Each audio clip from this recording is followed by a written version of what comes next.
Today on Ballistic BBQ, I'm going to be cooking up 3 racks of marinated pork ribs on the Sunterra Pro Series Ironworks Santa Maria grill. Let's get going. So I came up with a pretty good kind of a Mexican style marinade. It goes unbelievably good with chicken and pork.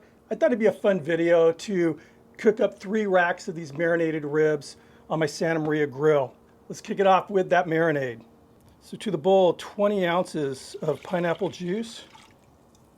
I love the flavor of pineapple with pork and chicken, and it also has enzymes in there that will help tenderize the meat.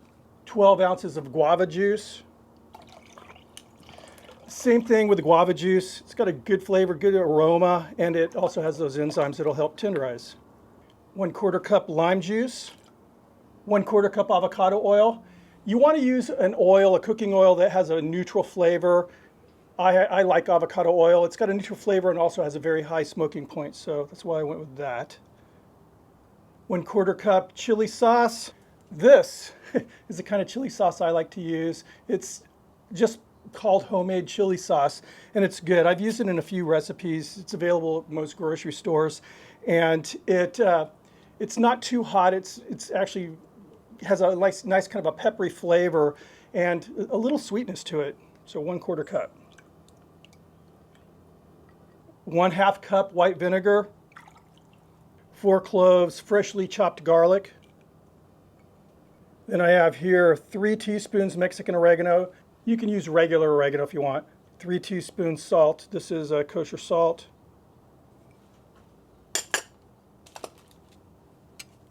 And we'll whisk this up. A little fresh ground black pepper.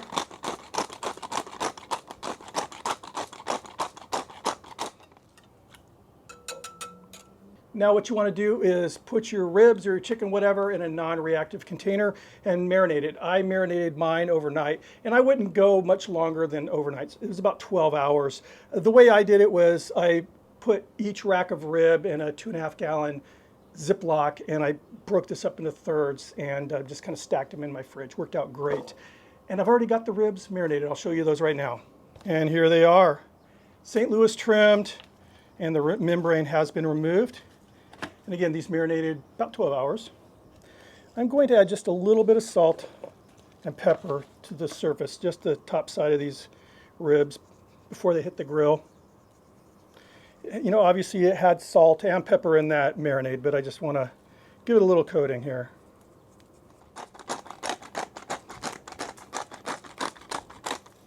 All right, let's get them on the pit. So as I said, we're using that Sunterra Santa Maria grill. I have a nice bit of lump charcoal going right now. And as soon as these ribs hit the pit, I'll be adding mesquite, and I'll be continuously feeding the cook mesquite until they're done.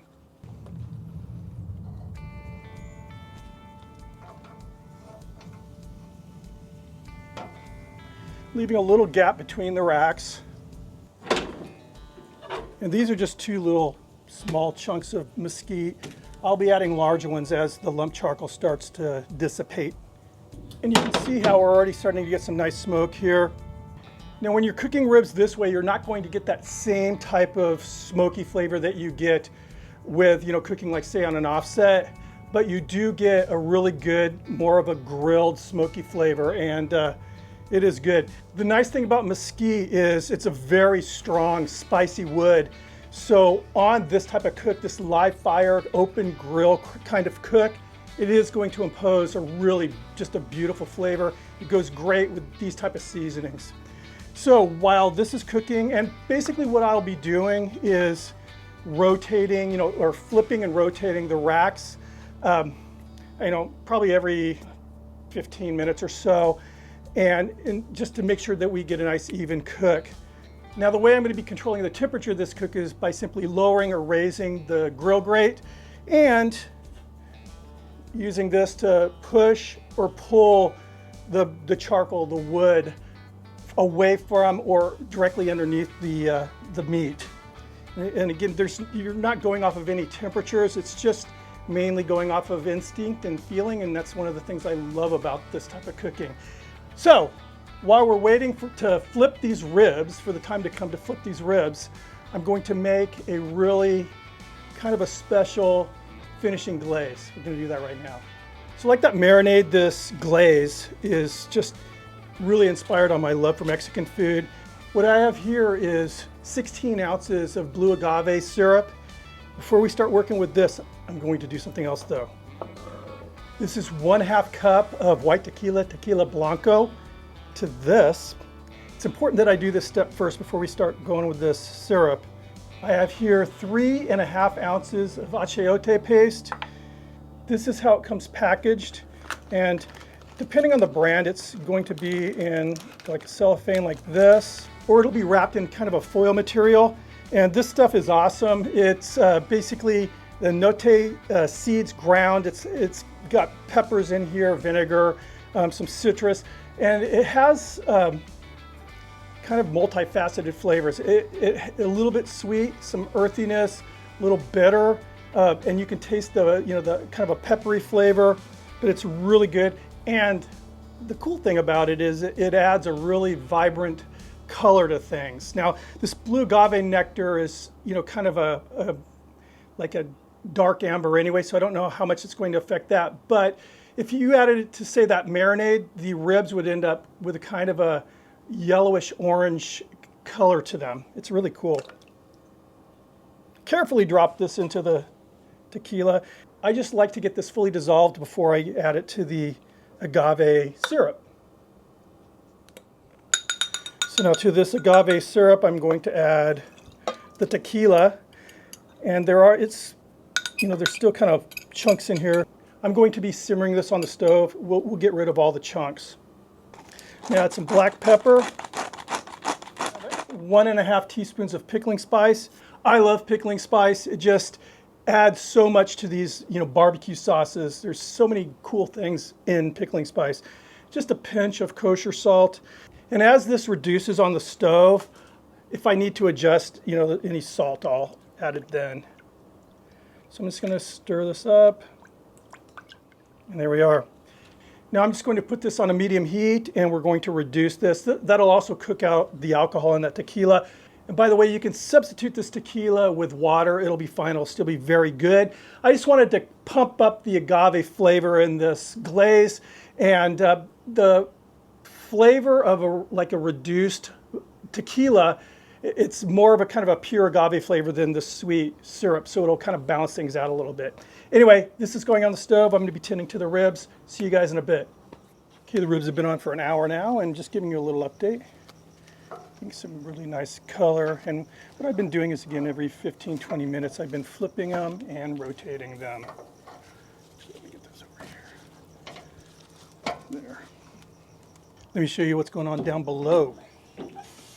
Like I said earlier in the video, I've just been replenishing that mesquite, and you can see now I have a couple pretty decent sized splits. So I'm just going to keep doing what I'm doing, and once those ribs start showing some real tenderness, we're going to hit them with that glaze. All right, we are 4.5 hours into this cook, and these ribs are looking good. They're nice and tender. I'm getting some great pullback, at least on a couple of these racks. And now it's time to baste. Just going to baste the top. Then what I'm going to do is flip the ribs over, and look at this glaze. Gosh, it's beautiful. I'm going to flip these ribs over and just kind of toast the top a little bit, heat that glaze up, and I'll baste the bottom as well. All right, so I want to expose the top here to the heat. These look really good.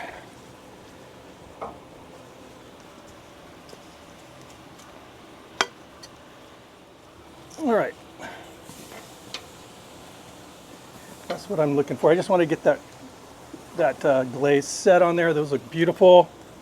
These ribs are done. I am going to pull these. I'll let them rest a little bit. While they're resting, I'm going to roast up some Mexican onion. And here is one of those beautiful racks.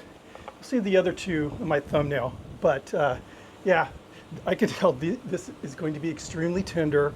I mean, look at that. But it's all about just like you're cooking on an offset pit. You want that low, nurturing heat. And that's what I achieved with this, just by keeping the grate up high. Again, keeping the charcoal bed not too directly below those ribs, just letting it go low and slow. This was 4.5 hours of cooking, and it smells good. My wife's not real happy about the mesquite smell inside of our house. Some of the smoke got into the house, but it is what it is. The reward is right in front of me. Let's try these out.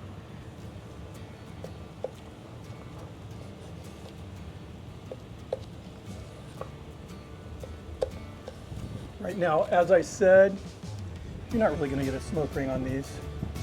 It's a different kind of smoke. It's a grilled smoke, but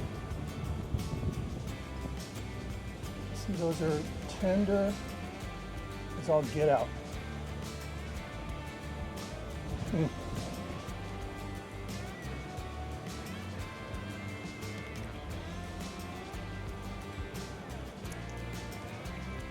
You know, usually when you're doing a rib video, you're showing off that smoke ring.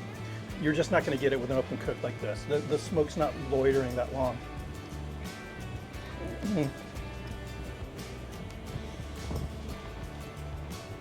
This is so good. Like I said, everything I used on this particular cook translates into chicken as well. Just look at that. Pulling clean from the bone. Gonna get that achiote. The agave is definitely popping out with that pickling spice. Again, it's adding flavors that you have to try to appreciate. Anyway, thank you guys for stopping by. This was a fun video. This is honestly one of my favorite ways to cook on these open pits like this. And I just love this whole system.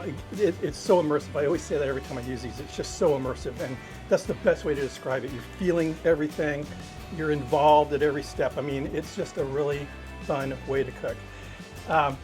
So, wow, I'll have the recipes for the marinade and the glaze down below. And I meant to say this, the achiote paste, if you have a Mexican market nearby, you can buy it there, but I'm sure it's on Amazon, so I will put a link down below. This stuff's magic. Anyway, see you on the next video. Cheers.